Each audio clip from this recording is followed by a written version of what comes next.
మిమ్మల్ని మీరు బలహీన వ్యక్తిగా ఫీల్ అవుతున్నప్పుడు ఒక్క 5 నిమిషాలు కళ్ళు మూసుకొని అత్యంత శక్తివంతులుగా ఊహించుకోండి. మీలో గొప్ప మార్పు వస్తుంది. అందరిలా ఎప్పుడూ ఉండకు, అందరి మాట ఎప్పుడూ వినకు, ఎప్పుడూ ఒకరికి బానిస కాకు. నీకు నచ్చినట్టు నువ్వు ఉండు, నీకు నచ్చింది నువ్వు చెయ్యి.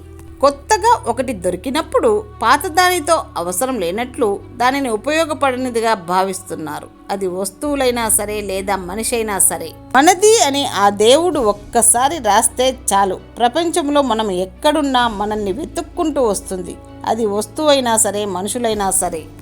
మీ హోదా స్థాయి పెరిగిందని కళ్ళు నెత్తిన పెట్టుకొని పైకి చూస్తూ నడవకండి. కాలానికి గుణపాఠం నేర్పే అలవాటుంది. ముళ్ళులా మీ కాలికి గుచ్చుకొని మీ చేతితోనే తీసుకునేలా చేస్తుంది. మనుషులను అంచనా వేయడం సముద్రం మీద ఇల్లు కట్టడం లాంటిది. ఎప్పుడు ఎలా మారతారో ఎవ్వరూ ఊహించలేం. చీకట్లోనే ఉండిపోతే నీడ కూడా నీకు తోడు రాదు. బాధల్లోనే ఉండిపోతే సొంత ఆలోచనలు కూడా సాయానికి రావు. మనసు నిబ్బరం చేసుకుని ముందుకు సాగడమే జీవితం. ఓటమంటే అంతం కాదు, గెలుపంటే ప్రారంభమూ కాదు. ఓటమి అనుభవంతో, గెలుపు బాటను వెతికేవారే నిజమైన విజేతలు. శక్తిని సరైన సమయంలో సరైన విషయాలకు వాడినప్పుడు నీలో సామర్థ్యం అర్థమవుతుంది.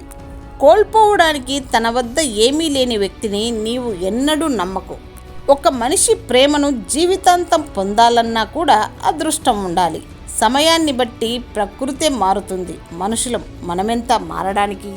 పువ్వు ఎంత అందమైన రంగులో ఉన్నా సువాసన లేకపోతే ఎలా శోభించదో, అలాగే ఎన్ని మధుర వాక్యాలు మాట్లాడినా వాటిని ఆచరణలో పెట్టని వ్యక్తిని కూడా జీవితంలో పెద్దగా రాణించలేడు. పదును తగ్గిన నేలలో పంట పండదు. నమ్మకం లేని మనిషితో బంధం నిలవదు. ఒక బంధం కడవరకు సవ్యంగా కొనసాగాలంటే ఆ బంధం మధ్య ప్రేమ కంటే ఎక్కువగా నమ్మకం ఉండాలి. ఆధారం అబద్ధాన్ని నిజాన్ని వేరు చేస్తుంది. నమ్మకం ఆ రెండింటిని ఒకటి చేస్తుంది. జీవితం ఎంత మారినా ఇష్టమైన వాళ్ళ మీద ఉండే ప్రేమ మాత్రం ఎప్పటికీ మారదు. అపార్థం చేసుకునే దానిలో 10వ వంతును అర్థం చేసుకోవడానికి ఉపయోగిస్తే ఎన్నో సమస్యలు మటుమాయమవుతాయి. విద్యావంతుల భౌతిక శరీరం నశించినా యశస్సు అనే శరీరం నశించదు. ఆడపిల్లంటే అమ్మ. మీరు ఒక ఆడపిల్లను చంపితే ఎన్నో బంధాలను చంపినట్టే. ఎంత ఇష్టపడితే అంత అలుసు, ఎంత ప్రేమిస్తే అంత బాధ, ఎంత నమ్మితే అంత ద్రోహం. సంతోషంగా బ్రతకాలంటే కార్లు, మిద్దెలు, బంగారం అక్కర్లేదు. ఉన్నంతలో ఉన్నదానిలో పంచుకునే మంచి భర్త ఉంటే చాలు. మనస్సులోని బాధను అర్థం చేసుకునే మంచి మనిషి కావాలి మనకు. మంచితనం మరీ ఎక్కువైతే మనకు దక్కాల్సినది కూడా దక్కదు. పైగా నీ మీద పెత్తనంతో, నీ సహాయంతో ఎదుటి వాళ్లే లాభపడతారు. తనకు ఎప్పుడూ కష్టాలు రాకూడదని కోరుకోవడం మనిషి తత్వం. తనకు వచ్చిన కష్టాలు ఎవ్వరికీ రాకూడదని కోరుకోవడం మానవత్వం.